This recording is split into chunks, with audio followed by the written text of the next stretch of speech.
ये सारे कथावाचक कहते हैं कि हिंदू राष्ट्र बनना चाहिए। बताइए संविधान के मुताबिक ये मांग है क्या? उत्तर प्रदेश का मुख्यमंत्री 27,000 से ज्यादा सरकारी स्कूल बंद करवाने पर लगा है और 27,000 से ज्यादा कंपोजिट ठेका की दुकान खुलवा रहा है ताकि देसी दारू और अंग्रेजी दारू भी एक ही दुकान पर मिलेगी और आपके गांव में दारू की दुकान रहेगी, लेकिन आपके गांव में सरकारी स्कूल नहीं रहेगा।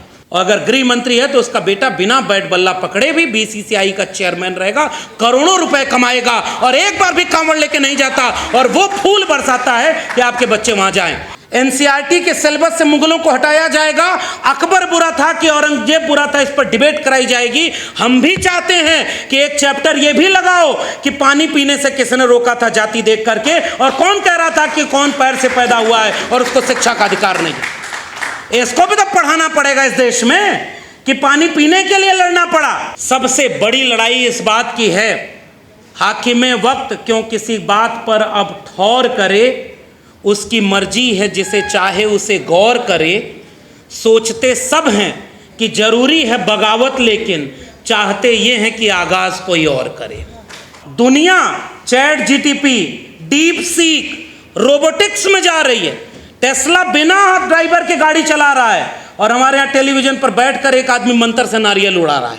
अब ओबीसी समाज के लोगों को भी ये बात समझनी होगी कि केवल दलितों की जिम्मेदारी नहीं थी संविधान बचाना। संविधान बचाने के लिए हम सब की जिम्मेदारी थी, जिनको हक अधिकार संविधान ने दिया था। कथावाचक चले गए यादव, 2 यादव और एक कठेरिया समाज के। तो बहुत सारे लोगों को यह भ्रम था कि हम तो हिंदू हैं। उन्होंने भ्रम तोड़ा और सीधे वीडियो बना करके कहा कि हमारे बिरादरी के गांव में तुम कथा कैसे कह सकते हो। इससे भी अगर आंख न खुले, और याद रखना, जिसका मुंडन किया गया, जिसकी चोटी कटवाई गई, वो तो अच्छे वाले हिंदू थे ना, वो तो उन्हीं की परिभाषा में थे। उन्हीं के ऊपर एफआईआर दर्ज हो गई है और उन्हीं को पुलिस खोज रही है कि जेल में बंद कर। अब तय करो कि उनकी परिभाषा में आप हो कि नहीं हो, क्योंकि उनकी परिभाषा नागपुर से तय होती है और नागपुर की परिभाषा में संविधान सबसे बड़ी बाधा है। और उनके ये छोट भैया जो कथावाचक घूमते रहते हैं, अजीब अजीब कहानी सुनाते हैं और टेलीविजन चैनल वाले बुला करके पाखंड फैला रहे। और उसको एक नेता ने, उत्तर प्रदेश के नेता ने कहा कृष्ण का नाम बता दो, वो आए बाएं करने लगा और कथा कृष्ण की सुनाता है। उसके बाद उसने क्या बोला? ये सारे कथावाचक कहते हैं कि हिंदू राष्ट्र बनना चाहिए। बताइए संविधान के मुताबिक ये मांग है क्या? क्या संविधान के रहते हिंदू राष्ट्र बन सकता है? और हिंदू राष्ट्र मांग है किसकी? किसका रिश्ता है नागपुर और बीजेपी के मुख्यालय से? इसका मतलब तुम धर्म का काम नहीं कर रहे, तुम पॉलिटिकल पार्टी के एजेंट हो। तुम धर्म के लिबास में उनके लिए राजनीतिक एजेंडा चला रहे हो और उनके लिए वोट मांगने का जुगाड़ कर रहे हो। ये बात तो हमें खुल के कहनी होगी। संविधान को इस तरह से खतरा है। और आखिर में जो हमारे सामने सबसे मुश्किल चुनौती, मैं तो विश्वविद्यालय में नहीं हूं और आज उस विश्वविद्यालय में नहीं हूं, इस बात का सुकून है कि इतने पढ़े लिखे होने के बाद एक प्रिंसिपल दिल्ली यूनिवर्सिटी की कहती है कि इस जगह अगर एसी काम नहीं करिए तो गोबर लीप दो, ये ठंडा रहेगा कमरा। सुकून है कि मैं उस विश्वविद्यालय में फिलहाल नहीं हूं। मुझे शर्म आती है कि जो लोग पढ़ लिख करके ये हाल है, गाय गोबर गौमूत्र से आगे नहीं बढ़ पा रहे, वो विश्वविद्यालयों को दुनिया की टॉप रैंकिंग में कहीं आगे कर पाएंगे क्या? तुम यहां बर्बाद कर दिए शिक्षा व्यवस्था को। और हम 2020 से बोलते रहे पूरे देश में कि न्यू एजुकेशन पॉलिसी जो आई है, यही प्रोफेसर रतनलाल, सूरज मंडल, तमाम लोग होंगे, हम लोग लड़ाई लड़ते थे कि बचाओ अपने स्कूल कॉलेज विश्वविद्यालय को, क्योंकि क्लोजर की पॉलिसी आई, मर्जर की पॉलिसी आई, फंड कट हो गया है। 2014 में इस देश की टोटल जीडीपी का 5.6% एजुकेशन बजट था, 2025 के बजट में 2.6% है। बजट आधा हो गया शिक्षा पर खर्चा का। और जब शिक्षा बर्बाद हो रही है तो आज उसका रिजल्ट सामने दिखने लगा। उत्तर प्रदेश का मुख्यमंत्री 27,000 से ज्यादा सरकारी स्कूल बंद करवाने पर लगा है और 27,000 से ज्यादा कंपोजिट ठेका की दुकान खुलवा रहा है ताकि देसी दारू और अंग्रेजी दारू भी एक ही दुकान पर मिलेगी और आपके गांव में दारू की दुकान रहेगी, लेकिन आपके गांव में सरकारी स्कूल नहीं रहेगा। रोते हुए बच्चों की वीडियो वायरल हो रही, स्कूलों पर ताला लग गया, हजारों बच्चों का स्कूल छूट गया। मैं कहता हूं कि जाति जनगणना क्यों जरूरी है? ताकि एक बार जनगणना हो जाए कि ये जब बच्चे स्कूल से बाहर हो गए, ये 90% से ज़्यादा SC, ST, OBC और माइनॉरिटी के बच्चे हैं, इसलिए इन स्कूलों को बर्बाद किया जा रहा है। ताकि शिक्षा अगर बर्बाद हो जाएगी, दिल्ली विश्वविद्यालय पर करोड़ों रुपया लोन है हेफा का, higher education financial academy. UGC अब लोन नहीं दे रही है, UGC अब फंड नहीं दे रही है, अब आपको लोन दिया जाएगा। JNU बर्बाद, DU बर्बाद, अशोका यूनिवर्सिटी चलेगी, गलगोटिया चलेगी, लवली प्रोफेशनल यूनिवर्सिटी चलेगी, और आपके बच्चों को कहा जाएगा कि जिस रास्ते कांवड़ यात्रा जाएगी उस यात्रा कोड लगाना चाहिए, QR कोड लगा होना चाहिए, ताकि पहचान हो कि हमारा धर्म भ्रष्ट न हो जाए। उनका एक भी बेटा बेटी न इन स्कूलों में पढ़ता है और न वो यात्रा में जाता है, उन सब का बेटा बेटी विदेश की यूनिवर्सिटी में पढ़ाई करता है। और अगर गृह मंत्री है तो उसका बेटा बिना बैट बल्ला पकड़े भी BCCI का चेयरमैन रहेगा, करोड़ों रुपए कमाएगा, और एक बार भी कांवड़ लेके नहीं जाता, और वो फूल बरसाता है कि आपके बच्चे वहां जाएं। इसलिए हम ये बात कहना चाहते हैं कि शिक्षा बचाना, संविधान बचाना, अगर ये दो चीज बच गई तो बाकी बहुत कुछ बचाने के लायक बच जाएंगे। और इसलिए ये जो पोस्टर लगाया आपने, मैं तो हिम्मत की दाद देता हूं। आप दिल्ली में हैं तो यूपी के मुख्यमंत्री की फोटो लगा करके पोस्टर लगा दिए, यूपी में लगा कर दिखाइए, अगले दिन बुलडोजर यहाँ खड़ा न दिख जाए तो कहिएगा। उत्तर प्रदेश में सबसे ज्यादा जेलों में बंद दलित, पिछड़े, आदिवासी लोग हैं। आदिवासी तो वहां कम है, फिर भी आप जाकर देखिए उत्तर प्रदेश में आप एक आंदोलन नहीं कर सकते, आपके ऊपर इतने मुकदमे हो जाएंगे कि आप जेल में जाने के लिए बचते फिरेंगे। फेक इनकाउंटर होगा, जितना बर्बाद आपको राज हो सकता है उसका नमूना वहां उत्तर प्रदेश में है। और गुजरात के रास्ते जो दिल्ली पहुंचा था, अब उत्तर प्रदेश के रास्ते भी एक व्यक्ति दिल्ली पहुंचने की कोशिश कर रहा है। और इसलिए हमारी लड़ाई इस बात की नहीं है कि हमारा संगठन बच जाए या हमारी नौकरी बच जाए।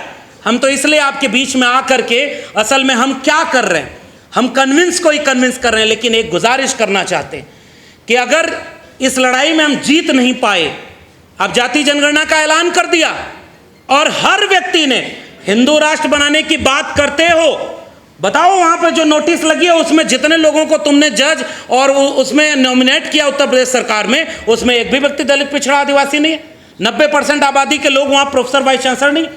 उत्तर प्रदेश सरकार का वेबसाइट आज भी गूगल करिएगा जाके, जितने स्टेट यूनिवर्सिटी हैं उत्तर प्रदेश में सबका वाइस चांसलर चेक करिए कौन है। उत्तर प्रदेश में पिछली सरकार थी तो उसको बदनाम कर दिया कि 86 में 46 SDM यादव बन गए, आज तक उसका आंकड़ा नहीं है। जैसे किसी भी सिलेबस कितना भी चेंज किया जाए, याद रखना NCERT के सिलेबस से मुगलों को हटाया जाएगा, अकबर बुरा था कि औरंगजेब बुरा था, इस पर डिबेट कराई जाएगी। हम भी चाहते हैं कि एक चैप्टर ये भी लगाओ कि पानी पीने से किसने रोका था जाति देख करके, और कौन कह रहा था कि कौन पैर से पैदा हुआ है और उसको शिक्षा का अधिकार नहीं। इसको भी तो पढ़ाना पड़ेगा इस देश में कि पानी पीने के लिए लड़ना पड़ा, और यह बात कहना पड़ेगा कि आज भी जाति जनगणना का विरोध कौन कर रहा है, जो हिंदू राष्ट्र का समर्थन करता है। जो हिंदू राष्ट्र का समर्थन करता है उसके महबूब नेता कौन है?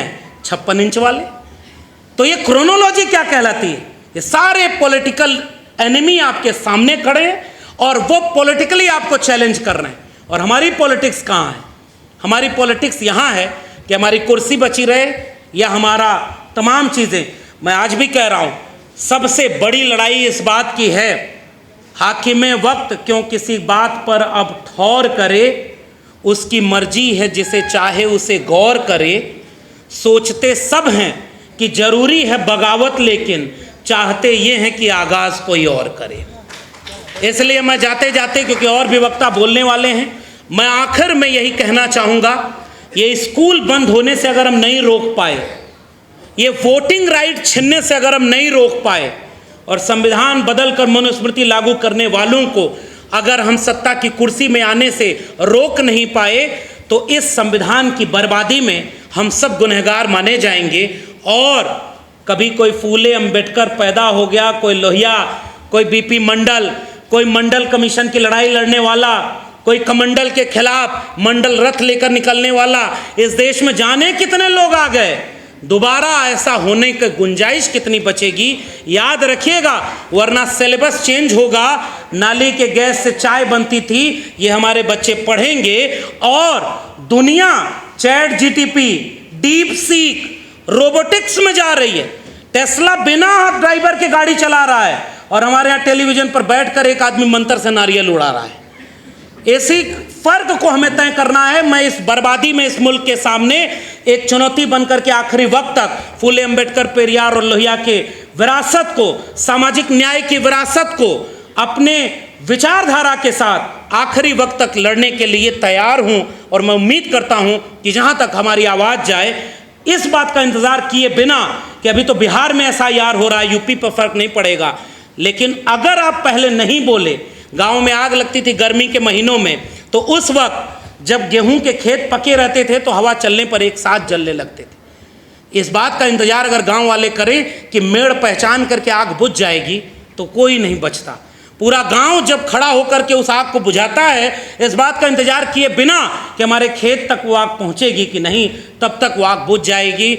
इसीलिए अगर बुझाने में शामिल होना है तो इतना इंतजार नहीं करना है कि मैं नौकरी से कब निकाला जाऊं, मेरे ऊपर कब मुकदमा हो, मेरे ऊपर कब ED और CBI का छापा हो, या मुझे कब जेल में डाला जाए। इसका इंतजार किए बिना आपके बगल में कोई लड़ रहा था। और आखिरी में एक निवेदन और कर दूं। एक बहुत प्रसिद्ध दुनिया की कहावत है, अलग अलग भाषाओं में, लड़ सको तो लड़ो, लाख विपरीत परिस्थिति आए तब भी, और नहीं लड़ पा रहे हो तो पहचानो कि आपके आसपास सच्ची लड़ाई कौन लड़ रहा है, उसका साथ दो। उसका साथ भी ना दे पाओ तो जाकर कई लोगों को तैयार करो कि लड़ने वाले का साथ दें। अगर ये भी ना कर पाओ तो चौराहे पर बैठकर उसके लिए आर्थिक संसाधनों की मदद कर दो ताकि लड़ने वाला कमजोर ना पड़े। ये भी ना कर पाओ तो जहां बैठो लड़ने वालों की तारीफ करो। आखिरी में कुछ ना हो पाए तो जो लड़ रहा है उसका विरोध मत करना, सबसे बड़ा समर्थन यही हो जाएगा। और इसीलिए मैं चाहता हूं कि हम न्यूनतम सहमति पर अधिकतम एकता बनाने के लिए 90% भारत, जो गरीब है, जो भुखमरी का शिकार है, जो 1% आज भी 76% पर कब्जा है और 81 करोड़ लोग 5 किलो अनाज पर जिंदा है, ऐसे भारत को एकजुट करें, न्यूनतम सहमति पर एकजुट करें, ताकि EVM हटे, ताकि कॉलेजियम सिस्टम हटे और ताकि निजी क्षेत्र में भी आरक्षण हो। सरकारी कुछ बचेगा ही नहीं तो निजी में आरक्षण कहाँ से लेंगे। इसलिए लंबी लड़ाई है। हम उम्मीद करते हैं कि इस लड़ाई को हम लड़ेंगे और जीतेंगे, ताकि लड़ने वालों में हमारा नाम रहे। और कुछ पैसा लेकर, पद लेकर उधर चले जा कर के कुछ बड़े बड़े लोग, हमारे विद्वान उधर चले गए, तो उनमें कम से कम मेरा नाम शामिल नहीं है। इस बात का शुक्रिया अदा करता हूँ और तमाम लोगों को बहुत बहुत धन्यवाद।